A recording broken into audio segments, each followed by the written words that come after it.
Yes, you're welcome to this episode. This is Solomon at Solo for Math. Today we are going to look at proportions, and this lesson is dedicated to all students who enjoy my lessons, and specifically to Birunj. Alright, let's go on. So today we want to look at direct proportions. There are two kinds of proportions. We have the direct and indirect proportions. And for the direct proportions, we look at quantities such that an increase in one quantity leads to an increase in the other quantity, or a decrease in one quantity may lead to a decrease in other quantities. Okay, so we shall go right away to an example. If you look at this table, we have number of books and we have the total cost in shillings. If you look at these numbers, the number of books increase 1, 2, 3 up to 6, and you can see also the total cost in shillings also increasing. So like an increase in the number of books leads to an increase in the total cost of the books. And we see that for proportions, the ratio of the increase, for example, in this case, the number of books, the ratio of the number of books to the total cost is always the same. Okay, for example, let's check.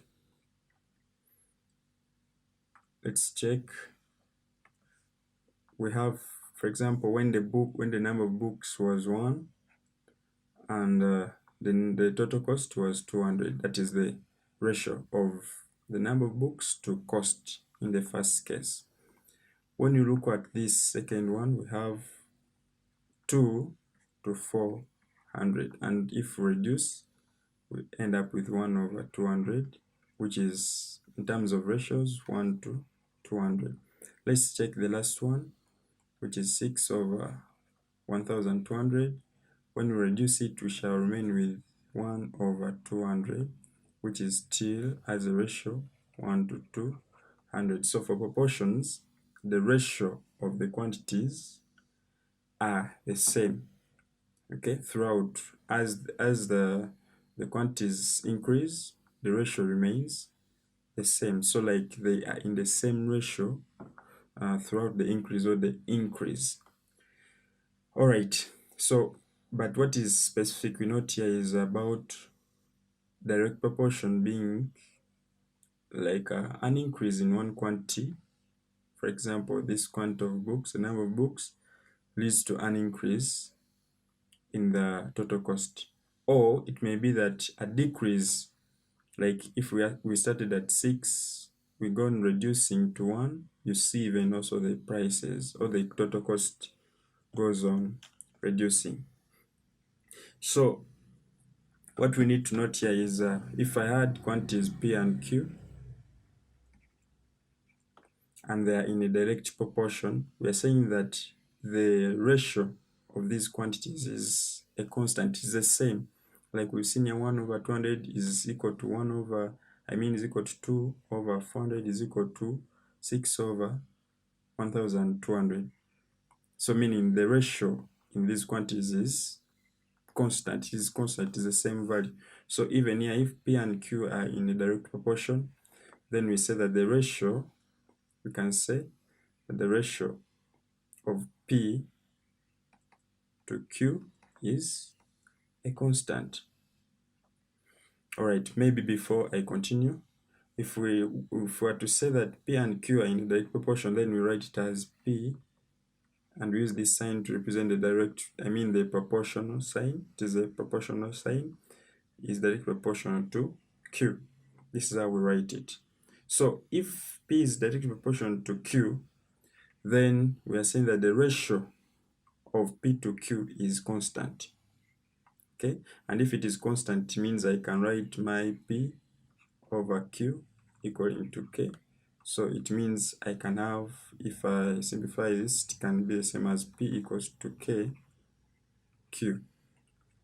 So meaning when we're given a proportion like this one, we can always write it in terms of an equation like this.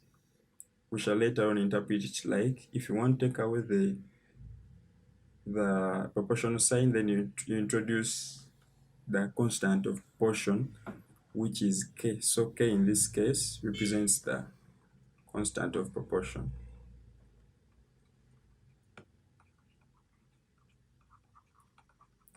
So if you want to change, of course, we cannot work with uh, this kind of statement. We need always change it to an equation, and whenever we change it to an equation, we introduce the equal sign, then we introduce a constant of proportion, which is multiplied by the other quantity. So like one quantity is equal to a multiple of a constant of proportion times the other quantity. All right, so let's interpret with some questions, some examples. Examples number one, if you're given that A and B, I mean A is directly proportional to B, and that A is equal to 12 and B is equal to 4, find the relationship between A and B as an equation. So like we said, if you have to answer this, if they tell us that A is directly proportional to B, then we said we can remove this proportion sign by introducing the equal sign, and when we introduce the equal sign, then this other quantity is multiplied by k, which is a constant of proportion. So this is what they wanted in A, the relationship between A and B as an equation. This is it. Okay, but now we don't have to leave like we need to find k, because k was not given. It's not part of the question. We only have A and B given, so we need to find a way of getting this constant value. So we have the necessary information. This information that is always given before is used to get this constant. So if A is equal to 12 and when B is equal to 4, then we can find K. So considering this condition, when A is equal to 12, B equals to 4, it means when I substitute here, I have a 12 equals to a 4 times a K. So when I divide by 4, divide by 4, you end up with k as 12 divided by 4 is a 3. So meaning my k is a 3. So what does it mean? It means that when I substitute back in this equation here, maybe let me name it as equation 1, then my equation becomes a equals to 3b. So this is the equation they wanted, the relationship between a and b as an equation. This is it. A is equal to 3b. This is the constant that we needed to find. So we cannot continue without knowing this constant. So in any question, given the statement of proportion, change to an equation, introduce the constant of proportion. Now use the information given.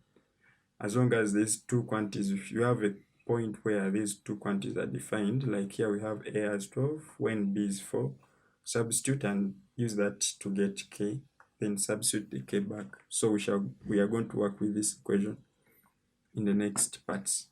So part B,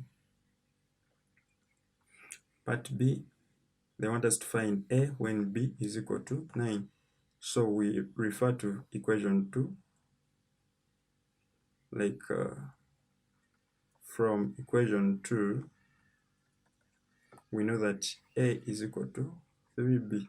Why am I referring to equation 2? Because it's the one that has only two unknowns, and one is given as 9. Then it means if I have one, I can find the other one. So A is equal to 3 times, now in this case, our B was given as 9, but B is 9, so meaning we substitute our B as 9, and we have 3 times 9 as 27. So meaning our A is 27 when B is 9. Okay, let's go to part C. Find B when A is 32. So we again refer to our equation 2. This is part C. Like from equation 2, our A is equal to 3B. But in this case, our A is given as 32. So can we find B? Yes, substitute here. So 32 equals to 3B. If I want B, I divide by 3 on both sides. Divide by 3 on both sides. So meaning my B is equal to 32 divided by 3. And we get 10 whole numbers, 2 over 3. Meaning when A is 32, our B is that. Okay, let's look at number 2. We check number 2. Given that y is directly proportional to x squared, so they have given us y is equal to y is directly proportional to x squared. So before we even continue, the first thing you have to do, change this to an equation. We said when you change it to an equation, introduce a constant k, which is the constant of proportion. So we have y equals to kx squared. All right. So we said after changing to this, then find k. So there will always be the information, the necessary information to help you get k. So if you read here, given that y is proportional to x squared and y is equal to 12 when x is 2, so meaning they have given us this information to help us get k. Because if I substitute 12 here and x here, it means I'll remain with only one unknown, and I have no option other than finding k. So we are given that y is 12 when x is 2. So substitute in this equation 1, substitute in equation 1. So meaning I have 12 equals to k times 2 squared, which is 12 equals to, this is 4 times k, which is 4k. So divide by 12 on both sides. I mean by 4 on both sides. So when we divide by 4, our k is equal to 3. So we said when you get k, resubstitute it back to this equation so that we get rid of k. So meaning our equation is y equals to 3 x squared. This is the equation that we're going to work with in the next questions. So let's answer part A. Find y when x is 5. So we say from equation 2, we know our y is equal to 3x squared. Okay, so but we are given our x as 5. So meaning we can find y equaling to 3 times x is 5 squared, which is equal to 3 times 25, and this is equal to 75. So meaning y is 75 when x is 5. Okay, let's go to part B. Find x when y is 48. Part B. Still from equation 2, we already have that our y is equal to 3x squared, but they have given us our y as 48. So if y is 48, substitute it here. Substitute the 48 on the left. 48 is equal to 3x squared. Divide by 3 on both sides. Divide by 3 even on the right. So this goes with that because these are factors. So 3 goes into 48. How many times? 16 times. So it means that x squared is equal to 16. So we get the square root on both sides because we want x. Square root of 16. And when we get the square root, this is x equal to plus or minus 4. Yeah, there are two values in this case for x. Okay, Whenever you get a square root of a number, it gives both a positive and a negative value. All right, let's look at the last question here. In this case, last for today's lesson. Okay, in the following table, B is directly proportional to A. Let's first write that. They've given us that B is directly proportional to A in this table. Find the missing numbers in the table.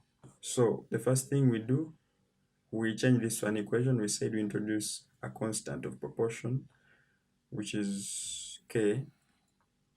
So meaning we have our new equation as this.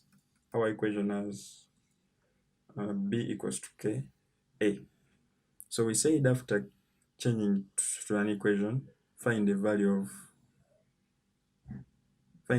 K. Find the value of K. So to find the value of K, we need information about B and A, like corresponding quantities. So we need like known values of B when A is also known. So if you look at, you can go to the table and look for a column where you're given two values. Like here I have 1 and 7. Here I have 2 and 14. So meaning n of these can help me get the value of K. So you can choose to use this, you can choose to use this. Let me use this. But A is equal to 2 when B is equal to 14. So when I substitute here, I have a 14 equals to K times A, which is a 2. So meaning I have 14 equals to 2K. So if I want K, I divide by 2 on both sides, and I'll have my K as a 7. So if K is 7, we said substitute back to this equation. So I'll have my new equation as B equals to 7A. And this is the equation that we use. So let's go and find the missing numbers in the table. The first one is this. They want B. The missing number is B, but its corresponding value of A is 3. So we are given,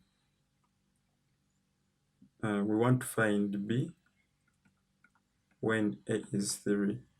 So we use this equation from B equals to 7A. Don't know the difference. This information is given in table form, but it is almost this. It is the same as what we've been doing before. So from B equals to 7A, we want to find B when A is 3. So substitute B equals to 7 times 3 when A is 3. So meaning when A is 3, our B is equal to 21. Okay, let's look at this one. We want A when B is equal to 49. So from the equation B equals to 7A, we want A. So substitute when B is 49 equals to 7A. What is A? Divide both sides by 7. Divide both sides by 7. So you end up with A as 7 as well. So here we have a 7. Here we had a 21. All right, let's look at the last part. We want B. We need B when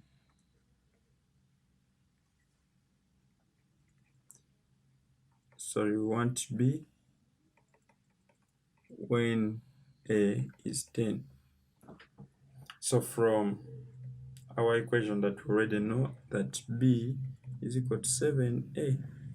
So what is B if A is 10? Substitute B equals to 7 times 10 when A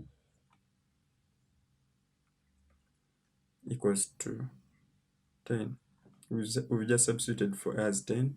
So this is equal to 70. So meaning our B is 70. when A is 10. Alright, thank you for watching. Next lesson will be about the inverse proportion. Keep sharing this video to friends. Don't forget to subscribe, to like, to share, and comment. See you.